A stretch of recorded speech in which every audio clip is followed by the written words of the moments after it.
Central FM, Equilibrio. Y estoy con, ya lo conocen ustedes muy bien, con Javier Treviño, que siempre tiene un análisis asertivo sobre temas que son de interés común. Y ahora, ante la posibilidad o no de que se firme ya en este año por parte del Capitolio norteamericano el tratado, el TMEC, el nuevo tratado comercial entre Canadá, Estados Unidos y México, algunas reflexiones que podemos hacer. Javier, buenos días. Hola Pedro, ¿cómo estás? Muy buenos días, qué gusto estar contigo de nuevo y efectivamente pues ha habido opiniones diversas sobre si se aprueba o no se aprueba el TMEC, el tratado entre México, Estados Unidos y Canadá, o la versión 2.0 del TLC, antes del Día de Acción de Gracias en Estados Unidos, o sea, de fines de noviembre, o se va el próximo año, o si tiene algún impacto por parte del juicio político que se inicia en los Estados Unidos en torno al presidente Trump. Recordarás, Pedro, en estos días lo que ocurrió esta semana. El presidente entregó una carta, el presidente López Obrador, al congresista Richard Neal, que es el presidente del Comité de Medios y Arbitrios, el Ways and Means Committee de la Cámara de Representantes de Estados Unidos. Y el gobierno de México, a través de esa carta, pues, se comprometió a destinar más recursos para implementar la reforma laboral, que es fue aprobada recientemente por el Poder Legislativo, y a elevar los salarios de los trabajadores. También se compromete el presidente como parte de su estrategia para convencer a los congresistas demócratas de Estados Unidos que avancen en la ratificación de este acuerdo comercial.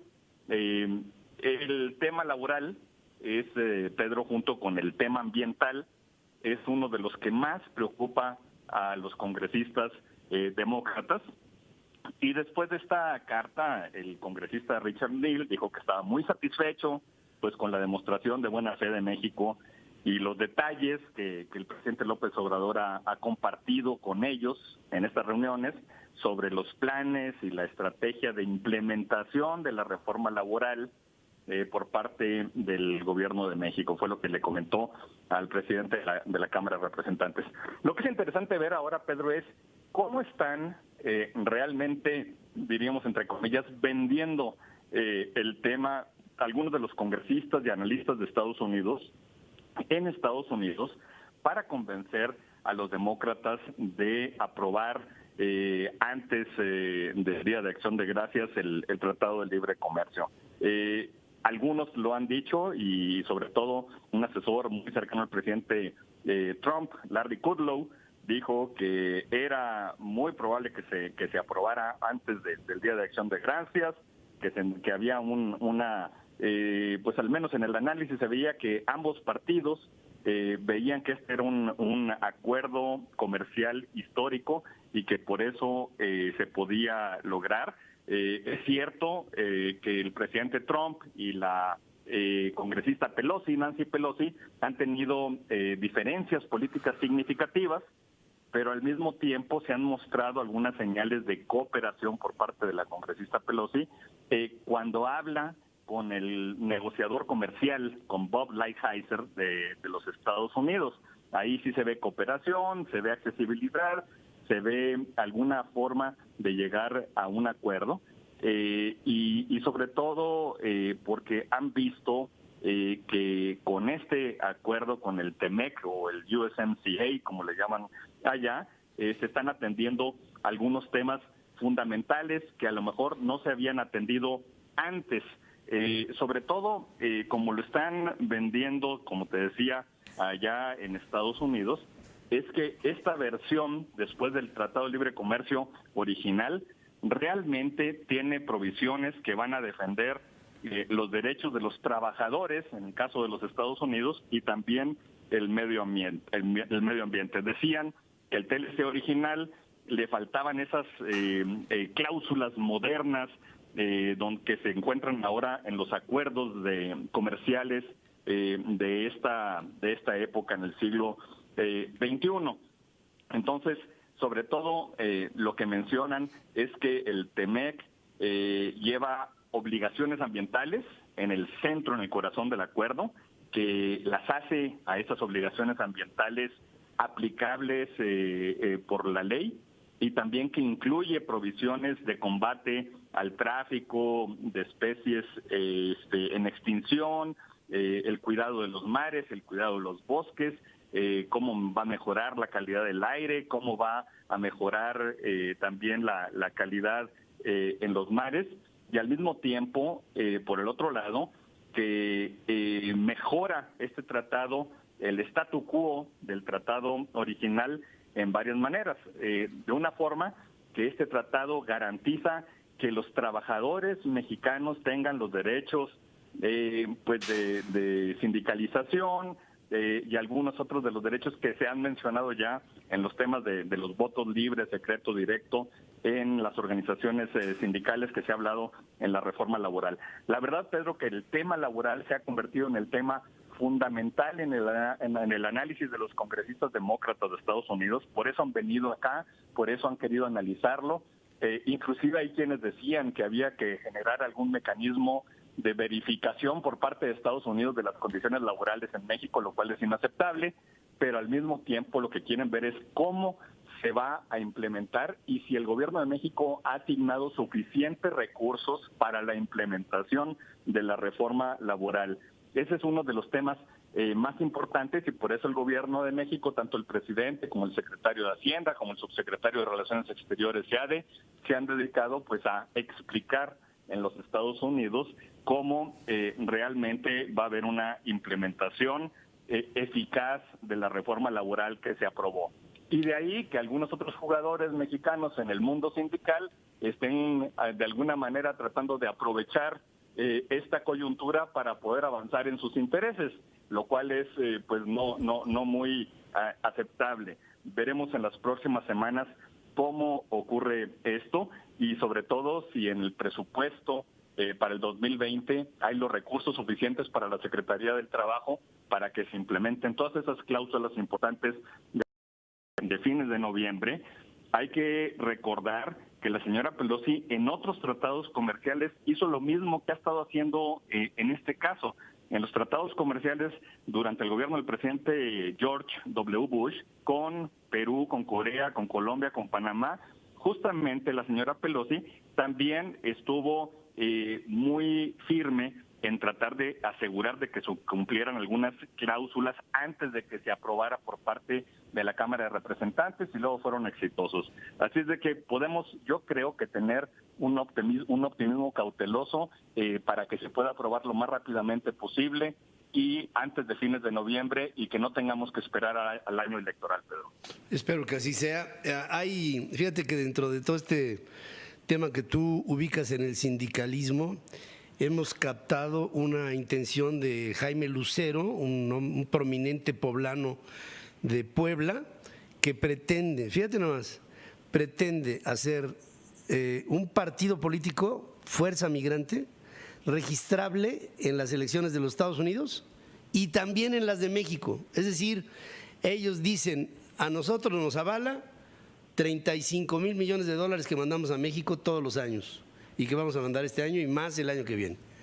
Lo menos que podemos tener es el registro de un partido político para poder influir en las elecciones de aquí y de allá. ¿Cómo la ves, Javier? Bueno, pues habrá que ver.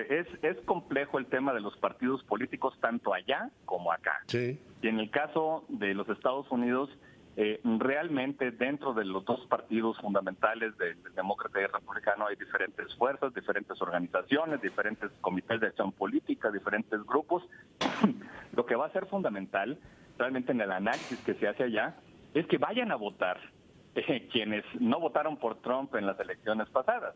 Es decir, ha habido diferentes análisis en los cuales dicen que si todos los hispanos que pueden votar y los afroamericanos y las mujeres que pueden votar votaran en las próximas elecciones, pues realmente habría un contrapeso importante a la candidatura del presidente Trump. Lo que pasa es que no fueron a votar en 2016, entonces ahí puede cambiar el panorama y entonces lo que tiene que hacer la gente en lugar de quejarse hay que organizarse, ¿no? Claro, por eso me llama la atención esta tendencia, porque es una tendencia, ¿no? O sea, estás viendo aquí, me tocó verlo en los Estados Unidos cuando me tocó hacer campaña, millones de mexicanos, Javier, millones de mexicanos que tienen, fíjate, el grupo migrante que más rápidamente se desvincula de los intereses políticos de su país de origen es el mexicano. Exacto. Se desvincula. Es decir, exacto. Y eso lo sabes tú como subsecretario de Relaciones Exteriores en alguna oportunidad, que hay una especie como de desarraigo, ¿no? Pues lo que se está intentando es volver. Llegan allá en Estados Unidos y se organizan por su oriundez, por clubes de michoacanos, de jaliscienses, de oaxaqueños, y se crean comunidades muy importantes que se apoyan entre ellos y que están enfocados en mejorar su calidad de vida, ¿no? Ese es uno de los temas, y más que todo están viendo hacia adelante más que hacia atrás. Lo que sí es importante, pues sí, sin duda, pues son las remesas y los envíos que hacen a sus familias, ¿no? Sí. Tiene un impacto directo en las comunidades acá en México. Eso es lo que van a tratar de capitalizar. Y ya nos lo dijeron así en primera persona. Estuve con este hombre Lucero, que tiene un juego en ciernes que creo que va a revolucionar mucho de lo que en el futuro, mira, seguramente las oposiciones, cuando realmente tienen que buscarse un ejercicio de coaliciones o de alianzas políticas, claro. Para poder lograr un objetivo. Entonces, eso se tiene que ver pues hacia el 2021 y luego hacia el 2024. Entonces, ese es un tema importante. Yo creo que no es una muy buena idea el que las diferentes organizaciones se pulvericen así. O a lo mejor igual se acaban concentrando, no lo sé. Todo tendría que ver con su trabajo, ¿no? Pero en fin, esto lo veremos en el camino. Y como siempre, Javier, gracias como siempre por tu análisis aquí en Central. Gracias, Pedro, buenos días. Gracias y buenos días. Vamos a hacer es que imagínense ustedes, estos cuates dicen, pues nosotros le ponemos 35 mil millones de dólares a México, todos los años.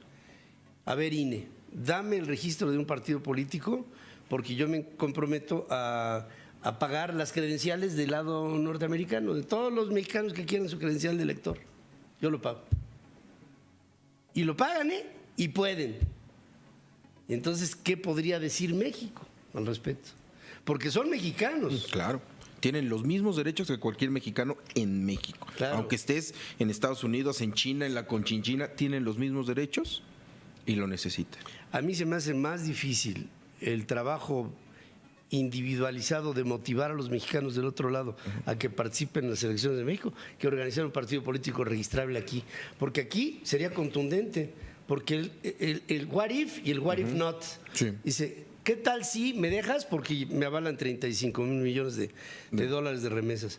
¿No me dejas? Entonces vamos a hacer algo para que no llegue ese día. Hay que modificar la ley electoral y esto es uno de los pendientes de la ley electoral que tiene que modificarse urgentemente, y esto es: no se pueden organizar en el extranjero los partidos políticos, no pueden influir y no puede haber financiamiento del extranjero en partidos políticos mexicanos. Ese es ojo rojo. No puede haber proselitismo tampoco. Hay muchas restricciones de la ley electoral que siempre han despreciado a los mexicanos, sobre todo los Estados Unidos. Y después nos preguntamos por qué los mexicanos que están allá no quieren regresar a nosotros. Ya no quieren saber nada. Vamos a hacer un corte. Regresamos con más noticias.